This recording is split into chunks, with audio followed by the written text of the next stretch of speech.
Hello guys, ഞാൻ രാവിലെ കുറച്ച് ലേറ്റായിട്ട് എണീറ്റാണ് ഡയറക്റ്റ് ക്ലാസ്സിൽ കയറി. എൻ്റെ ഇടയിൽ പിന്നെ ബ്രേക്കിലാണ് ബ്രേക്ക്ഫാസ്റ്റ് ഒക്കെ കഴിച്ചത്. ഉച്ചയ്ക്ക് ലഞ്ചിന് രസവും ചോറൊക്കെ ഉണ്ടായിരുന്നു കേട്ടോ. രസം എൻ്റെ ഫേവറേറ്റ് തിങ്ങ, എൻ്റെ ഫേവറേറ്റ് രസം എൻ്റെ മാമി ഉണ്ടാക്കുന്ന രസമാണ്. അതുപോലെ എനിക്ക് വേറെ ഒന്നും ഇഷ്ടപ്പെട്ടിട്ടില്ല ഇതുവരെയും. അങ്ങനെ രസമൊക്കെ കൂടി ചോറ് കഴിച്ച് വീണ്ടും ക്ലാസ്സിലിരുന്ന് പിന്നെ ലാബ് ഷീറ്റൊക്കെ ചെയ്തപ്പോഴത്തേക്കും ഒരു പുകയായി. പെട്ടെന്നൊരു മഴയുടെ ശബ്ദം നോക്കി പുറത്ത് നോക്കിയപ്പോൾ നല്ല മഴ. ചൂട് ആ സമയം കൊണ്ട് ലീവ് തന്നാൽ നമുക്ക് മഴയാണ് സ്വീകരിച്ചത് തന്നെ രണ്ടാമത്തെ ദിവസം ഓൺലൈൻ ക്ലാസ്സിൽ. പിന്നെ ഞാൻ അബിയും ഞാനും തന്നെ മൂവി തലയിൽ എണ്ണയിച്ചിരുന്നപ്പോൾ കണ്ടു. അത് നല്ല ഇമോഷണലായിട്ടോ. അച്ഛൻ മോള് കണക്ഷനുള്ള സിനിമയായിരുന്നു. It was nice movie. പഴയ മൂവിയാണ്, but it was so nice. അങ്ങനെ ഇന്നത്തെ ഡിന്നർ എൻ്റെ വകയാണ്. ഇടയ്ക്കിടയ്ക്ക് ഞാനിങ്ങനെ അടുക്കളയിൽ കയറാറുണ്ട് പല പ്രഹസനങ്ങളും കാണിക്കാൻ.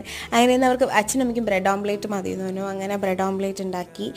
ഞാനൊരു ഫ്രഞ്ച് ടോസ്റ്റ് ട്രൈ ചെയ്തു. It was really yummy. And ആരെങ്കിലും ട്രൈ ചെയ്തിട്ടില്ലെങ്കിൽ surely you should give it a try. And നല്ല ടേസ്റ്റ് ഉണ്ടായിരുന്നു കേട്ടോ. പിന്നെ ലാബ് ഷീറ്റൊക്കെ ചെയ്ത് കിടന്നപ്പോൾ നല്ല ലേറ്റായി. That's it. See U.